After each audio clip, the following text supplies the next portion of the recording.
코페르니쿠스 수적 전해를 한 거죠. 마음만 있으면 깨달음을 얻을 수 있지 그게 수행의 문제가 아니야. 그리고 이론론에서는 궁극적으로 얘기하면 수행 부정론입니다. 도노가 가능한 거는 이미 갖춰져 있을 때만 가능해요. 그러니까 뭐하고 똑같은 거냐면 코페르니쿠스적 전해하고 똑같은 거거든요. 이게 철학에서 코페르니쿠스적 전해라고 하는 게 굉장히 중요한 거거든요.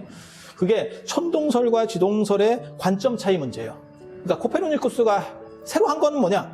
바꾼 건 아무것도 없어. 늘상 해가 뜨고 졌지 단 한 번도 지구가 뜨고 진 적은 없어. 단 천동설일 때는 코페르니쿠스 이전일 때는 그것을 해가 뜨고 졌지만 진짜 해가 뜨고 진다라고 믿었고 지금 오늘날 우리는 해가 뜨고 진다라고 보지만 지구가 뺑뺑이를 돈다라고 생각하는 것의 차이 외에는 현상적 차이는 전혀 존재하지 않아요. 왜? 답이 이미 존재하고 있었던 문제였기 때문에. 해능 스님도 똑같은 얘기를 하는 거예요. 인간의 마음이 존재한다면 그 안에 모든 것은 구족되어 있다. 사실 그것은 철학적으로 중국 철학적인 연원을 더 거슬러 올라가면 맹자나 이런 데서도 보여. 만물 개비여라고 모든 것은 나에게 갖춰져 있다. 그리고 나중에 그런 해능 계열의 이러한 철학적 영향을 받은 게 육상산. 우주가 내 마음이고 내 마음이 우주다. 모든 경전은 내 마음의 주석일 뿐이다. 유심주의 어떻게 보면 최고 정점을 찍는 거죠. 그 당시에 그 사람이 주희랑 같은 시대 사람인데 주자랑 같은 시대 사람이 주자를 조져버렸어요. 이게 연산 아오의 회라고 굉장히 재밌는 논쟁이에요. 주자하고 육상사님 붙었어요. 근데 주자는 약간 이렇게 말이 약간 이렇게 조금 이렇게 생각하고 말하는 스타일이고 이 사람 막 우리 같은 스타일이거든요. 육상사님 이게 버라이어티에 강한 사람, 하나는 대본 놓고 하는 사람. 그래서 이건 사실 순발력과 관련되는 거고 창의력과 관련되는 거예요. 근데 육상사는 굉장히 멋있는 얘기죠. 이렇게 멋있고 약간 예술적인 사람들의 특징이 진득하게 공부를 잘 안 해요. 그래서 별로 남긴 게 없어. 그러다 보니까 나중에 왕양명이라는 사람이 나와서 뭐라고 얘기하냐면 지행합일이다. 아는 것과 행동이 일체로 간다. 그리고 사상마연, 이류에서 배운다. 이거야말로 어떻게 보면 철학적으로 선불교가 추구하는 최고의 말이 거기서 나왔다. 그래서 양명학을 사선이라고, 선을 뺏겨 먹었다. 사이비 유교다. 이렇게 얘기를 하거든요. 아니, 그건 유교 안에서 하는 얘기예요. 유교 안에서 하는 얘기예요. 그래서 제가 개인적으로 제일 좋아하는 말이 그 사상마연이라는 말도 굉장히 좋아하거든요. 일 위에서 배운다. 그러니까 명상이라고 하는 건 일 위에서 구현돼야 되지, 일을 넘어서서, 그러니까 우리가 삶을 넘어서서, 그 다음에 어떤 행위를 넘어서서 존재한다라고 하는 건 명상이 아니다. 이런 식의 흐름은 홍주종에서 다 나와요, 당나라 때. 예. 작용만이 깨달음이다. 흐름, 모든 이런 변화만이 깨달음인 거지, 변화가 아닌 고요하게 앉아서 뭘 하고, 이런 건, 그 이야기가 있어요. 저, 마조 스님의 그 마경대 사건, 아주 중요한 사건이거든요. 참고로 말씀드리면 이러한 코페르니쿠스적 전해, 이게 생각을 이렇게 바꾸는 거잖아요. 예, 생각, 관점을 바꿔서 모든 문제를 한 방에 해결한다. 이게 도노잖아요. 그런 거를 선종에서는 일전어라고 합니다. 일전어. 한번 되돌리는 말. 그게 화두예요, 화두. 화두는 잡는 게 아니고 그 사람의 정신을 환기시키는 거예요, 원래는. 예. 잡고 이게 뭔가 이렇게 하는 게 아니에요. 그건 송나라 때.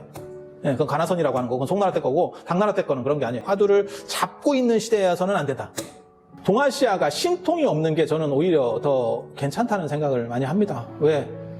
신통이 전혀 없느냐? 수행을 하면 신통이 전혀 없느냐? 아니야. 자기 정신경계 안에서 뭔가가 있어. 강력한 거는 그거를 조금만 더 하면 눈을 떠도 보여요. 그러니까 감았을 때 이렇게 약간 뭐 이렇게 꿈꾸듯이 보이는 건데 이게 눈을 뜨고도 이게 정확하게 보인다고? 와, 이거 진짜 신기한데?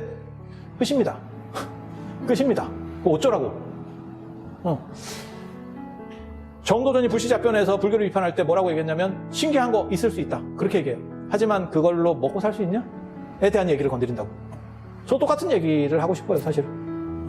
그래서 저는 뭐라고 얘기하냐면 신기한 걸 부정하지 않아요. 신기한 게 있어야 수행을 할 때도 그걸 견뎌내는 힘이 굉장히 강력해져요.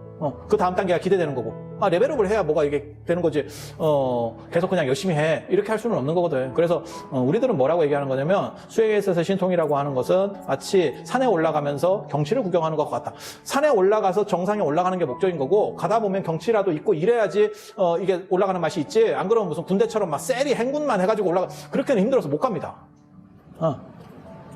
그래서 이론론이야말로 어떻게 보면 지금 현재 현 시대를 관통할 수 있는 강력한 에너지는 이원론이 아니고 이론론 속에 있다.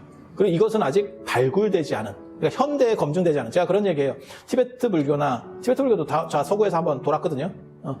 서구에서 돌았는데 티베트 불교의 명상이라든지 서구에서 다 돌았어요. 서구에서 우리보다 티베트 불교가 훨씬 더 유망해요. 그런데 왜 저들은 새로운 명상이라는 쪽으로 가고 있을까? 티베트 불교가 그렇게 정당성이 있으면 티베트 불교에 빠져 있어야 되는 거 아니에요? 티베트 불교도 이 정도 서구에서 검증됐는데 걔네가 굉장한 관심을 가졌다가 이렇게 뛰어났다는 거는, 거리가 떨어졌다는 건 더 이상 잘 안 되는 것 같다. 이렇게 얘기하면 또 어떤 사람들은 그렇게 얘기하거든. 그걸 직접 다 해봐야 되는 거 아닙니까? 야, 그거 일일이 다 하나하나 해보다가 죽어. 되는 거 안 되는 거를 이렇게 객관적으로 유비추리로 해서 보는 거지. 세상이라고 하는 게 다 마찬가지. 그럼 직업 중에서 나에게 적합한 직업을 찾을 때 이렇게 견주어서 아, 이것은 나에게 맞는 것 같아. 이렇게 찾는 거지. 하나하나 다 해보고. 그래서 제가 그런 얘기 하거든요. 왜? 우리도 그렇잖아요. 사는 건 현실이지 낭만으로 사는 건 아니에요. 어떤 사람이 완벽한 여자를 찾아서 다니는 사람 얘기가 있어요. 그래서 완벽한 여자를 찾아 계속 그 사람과 나는 결혼하겠다. 그렇게 해서 찾아다녔더니 그런 사람을 보고 한 10년 뒤에 또 그 사람을 만났대. 근데 그 사람은 계속 완벽한 여자를 찾아다니고 있더래. 그래서 그 전까지 10년 동안 한 번도 못 만났습니까? 그랬더니 만났대. 근데 왜 결혼하지 않았습니까? 그 사람은 완벽한 남자를 찾고 있었습니다. 굉장히 재밌는 얘기예요. 굉장히 재밌는 얘기예요. 무슨 얘기냐면 나는 바뀌기를 원하지 않으면서 남이 바꿔서 나를 대우해 주기를 원하지 말고 내가 스스로 바꿔서 내 위치를 정하는 얘기예요. 그게 동아시아 정신문화, 이원론 세계는 있어요. 오늘 이 시간에 말씀드린 거는 이원론 세계는 배경문화가 완전히 다르다. 그래서 신통의 영역이라는 게 존재하고 수행도 점진적일 수밖에 없고 그 다음에 수행 방법도 어떻게 보면 내면적으로 들어가는 이런 초월 명상적인 부분들이 존재한다는 거 한 가지. 그래서 이원론적인 거는 현실과 유리되지 않은 이상 자체가 현실과 유리되지 않았기 때문에 그것은 관념적으로 쉽게 말해서 인식론적으로 바꿀 수 있다. 그래서 유심주의라는 게 태동하고 그 다음에 돈으로서 한 방에 다 끝낼 수 있는 거고 그리고 그것은 현실에서 직접 쓸 수 있는 가장 강력한 에너지다.